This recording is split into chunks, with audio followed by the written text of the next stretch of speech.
सब network crime world को subscribe करें, बेल आइकन दबाएं और अपडेट पाएं।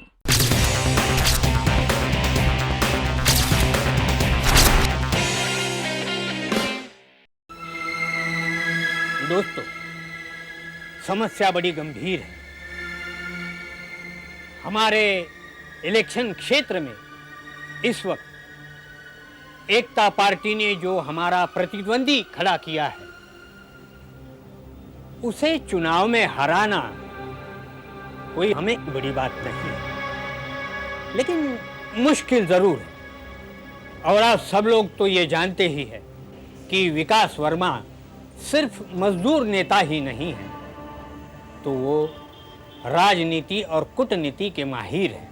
और हमें एक बात कबूल कर लेनी चाहिए कि आज इस वक्त विकास वर्मा के साथ टक्कर देने के लिए हमारे पार्टी में कोई भी अच्छा कैंडिडेट नहीं है। यानी कि इस बार चुनाव क्षेत्र में हमारे कोई भी मेंबर को आप टिकट नहीं देना चाहते हैं? नहीं, ऐसी कोई बात नहीं। मैं चाहता हूं कि इस वक्त हमारी पार्टी की ओर से एक ऐसा कैंडिडेट खड़ा किया जाए कि जो विकास वर्मा को पछाड़ दे। सेवकलाल जी, ये तो मेरे लिए सौभाग्य की बात है, लेकिन मैं अपने आप को इसके काबिल नहीं समझता। पॉलिटिक्स मेरे बस का रोग नहीं है। और रही बात समाज सेवा की, तो वो तो आप लोग जानते हैं, मैं हमेशा ही करता हूं। सच बात तो ये है कि आज राजनीति में आप जैसे सच्चे समाज सेवक की आवश्यकता है। I think he is right sir. लोगों के लिए जो आपके दिल में इतना प्यार है, सेवा करने की जो तत्परता है, आई थिंक अगर पॉलिटिक्स का भी सहारा आपको मिल जाए, यानी कि उसका पावर आपको मिल जाए, तो आप तो इस शहर का नक्शा ही बदल देंगे। हाँ भाई साहब, ये बात तो है। आप लोग तो मुझे कांटों में घसीट रहे हैं। क्या आप लोगों को ऐसा लगता है कि मैं एक पॉलिटिशियन की भूमिका निभा पाऊंगा? जी साहब, आप इसे एक चैलेंज की तौर पर स्वीकार कीजिए। और आपने फिल्म जगत की बड़ी बड़ी हस्तियों की छुट्टी कर दी है, और मुझे विश्वास है कि आप राजनीति में भी अपना रंग जमा लेंगे। अगर आप लोगों को ऐसा लगता है कि समाज सेवा के लिए मेरा राजनीति में आना जरूरी है, तो मुझे कोई ऐतराज नहीं है। बहुत धन्यवाद।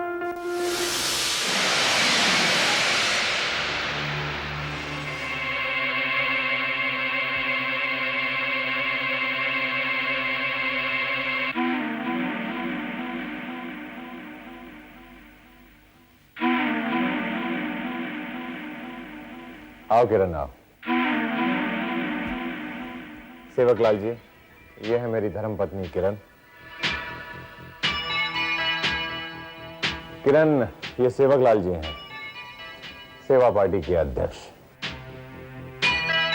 अब मुझे आज्ञा दीजिए, मैं चलता हूं। जी नमस्कार।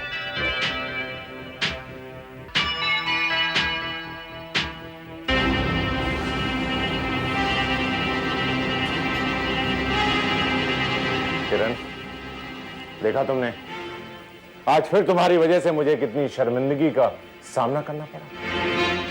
देखो रंजीत, ये मेरी जिंदगी है। मैं जुआ खेलूं या शराब पीऊं, इससे तुम्हें क्या?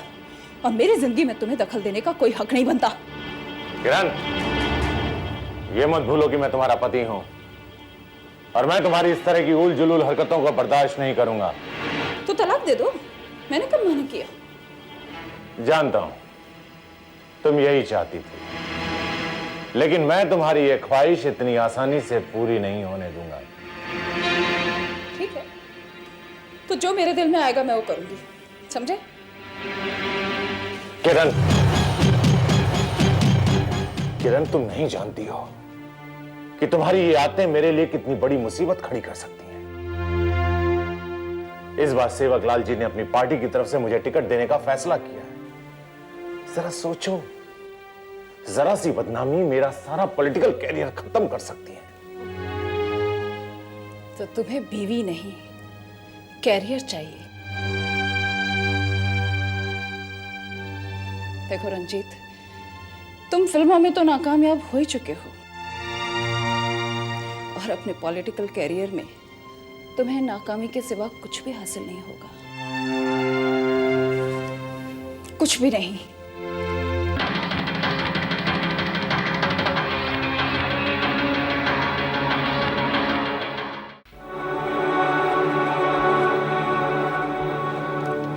ये देखा तुमने, सेवक लाल ने तुम्हारे खिलाफ किसको खड़ा कर दिया? फिल्म स्टार रंजीत चोपड़ा को।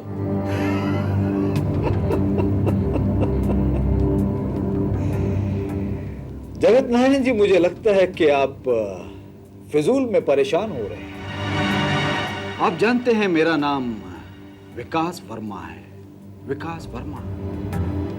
एक तो क्या 10 रंजीत चोपड़ा भी आ जाए ना तो भी मुझे हरा नहीं पाएंगे। इतना ओवर कॉन्फिडेंट होना अच्छी बात नहीं है मिस्टर विकास वर्मा। तुम जानते हो रंजीत चोपड़ा एक फिल्म स्टार है और रंजीत चोपड़ा के पीछे यहां की जनता आंखें बंद करके भागती है, क्योंकि यहां के लोगों के दिलों पर रंजीत चोपड़ा ने वर्षों राज किया है। जगत नारायण जी, दिलों पर राज करना और बात है और राजनीति करना बिल्कुल अलग ही बात है। और फिर ये तो फूले हुए गुब्बारों की तरह है, एक मामूली सी सुई भी लगी ना ये तो फुस हो जाएंगे। क्या मतलब? जगत नारायण जी, आप तो इतने पुराने पॉलिटिशियन हैं, अगर आप भी इसका मतलब पूछेंगे तो कैसे चलेगा? तो ये बात है, रंजीत चोपड़ा के खिलाफ तुमने पहले से तैयारी की हुई है। नहीं नहीं जगत नारायण जी, आप तो मेरी आदत को अच्छी तरह से जानते हैं। मैं कभी भी किसी के खिलाफ कुछ नहीं करता।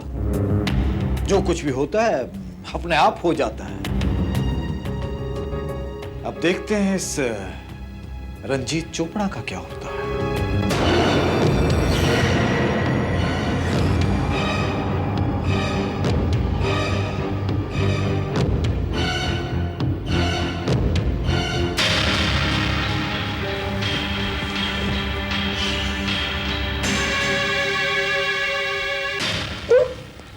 कर रहे हो? तुमसे मिलने आया हूँ भाई। इस वक्त और वो भी इस तरह?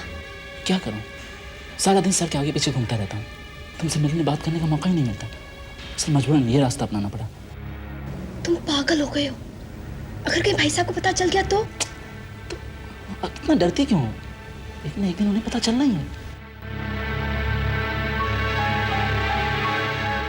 देखो, तुम नहीं जानते, भाई साहब इस मामले में बड़े पुराने ख्यालात के हैं। वो कभी नहीं चाहेंगे कि उनकी बहन किसी से प्यार करे, यही ना? मैं जानता हूं, अच्छी तरह जानता हूं, लेकिन मैं ये भी जानता हूं कि हम दोनों एक दूसरे को बहुत प्यार करते हैं, एक दूसरे के बगैर नहीं रह सकते।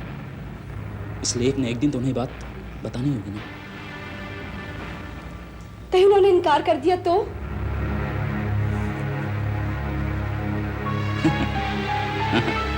नहीं, वो मुझे इनकार नहीं करेंगे, क्योंकि वो मुझ पे बहुत डिपेंड करते हैं। कहने को मैं उनका सेक्रेटरी हूं, लेकिन उनका हर सीक्रेट जानता हूं मैं। कहीं तुम्हारा मतलब ये तो नहीं कि तुम उन्हें ब्लैकमेल कर सकते हो? हे, क्या पागलों जैसी बातें करती है? मेरा कहने का मतलब सिर्फ ये है कि मैं उनके लिए कुछ भी कर सकता हूं, और ये बात वो भी जानते हैं। तो तुम उनसे बात क्यों नहीं करते? बस एक सही मौके का इंतजार कर रहा हूं, और मुझे यकीन है कि ये सही मौका मुझे बहुत जल्दी ही मिल जाएगा।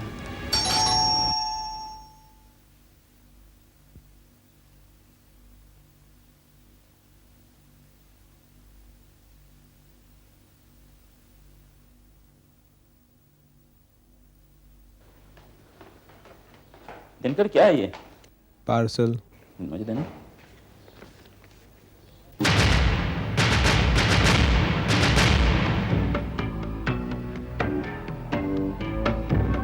चौबे, जी मैम। क्या है वो? क्या मैडम? वही जो तुम मुझसे छुपा रहे हो। कुछ भी नहीं। मैं जानती हूँ कि तुम तुम्हारे मालिक के लिए कुत्ते से भी ज्यादा वफादार हो। मैं तुम्हारी मालकिन हूँ, लाओ मेरे हवाले करो। मैडम ये आपके काम की नहीं है। वो किस काम की है या नहीं है उसका फैसला मैं करूंगी। ऐसा ना हो कि मुझे तुम्हारे पर चोरी का इल्जाम लगाना पड़े। लाओ। चौबे, क्या बात है? कुछ नहीं, आपका ये सेक्रेटरी आपका ये गिफ्ट मुझसे छुपा रहा था। गिफ्ट?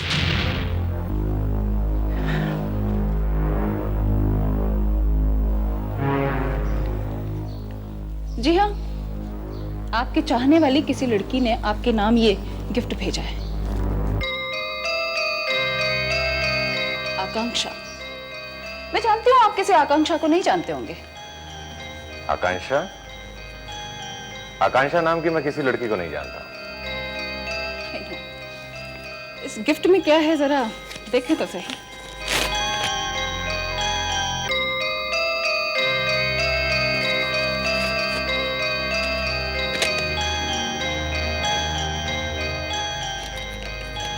ओह, वीडियो कैसेट।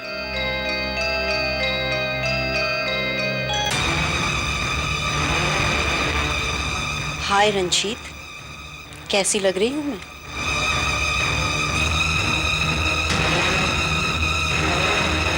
तुम्हें याद है रंजीत, तुम कहा करते थे कि मैं किसी भी फिल्मी हीरोइन से भी ज्यादा खूबसूरत हूँ, और अगर मुझे मौका मिले तो मैं किसी भी हीरोइन की छुट्टी कर सकती हूँ। और याद है रंजीत, तुम मुझे एक बड़ी फिल्म में काम दिलाने वाले थे।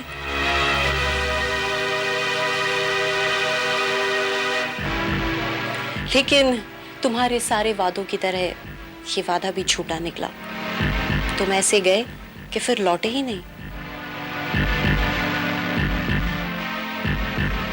मैंने तुम्हारा इंतजार किया।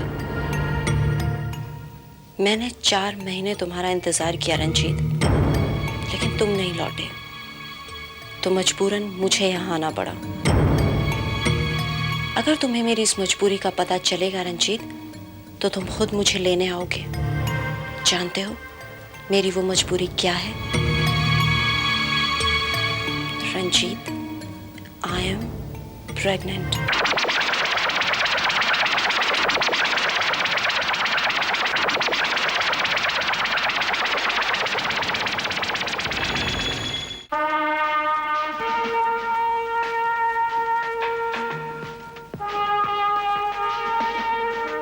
Hello mister Ranjit, colonel Paramvir.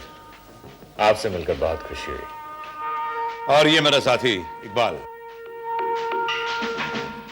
हटेला। हटेला मतलब? हट जाती है अपनी जब कोई आड़ा टेढ़ा फटता है ना। Very interesting man. तो कहिए, क्या आपकी समस्या?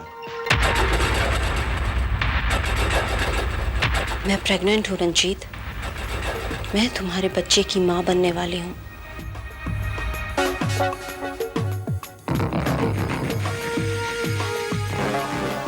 मैं जानती हूँ रंजीत, तुम इस बच्चे को समाज के सामने जरूर अपनाओगे। मेरी खातिर ना सही, इस बच्चे की खातिर, क्योंकि ये तुम्हारा अपना खून है। तुम्हें इसे अपनाना ही होगा रंजीत।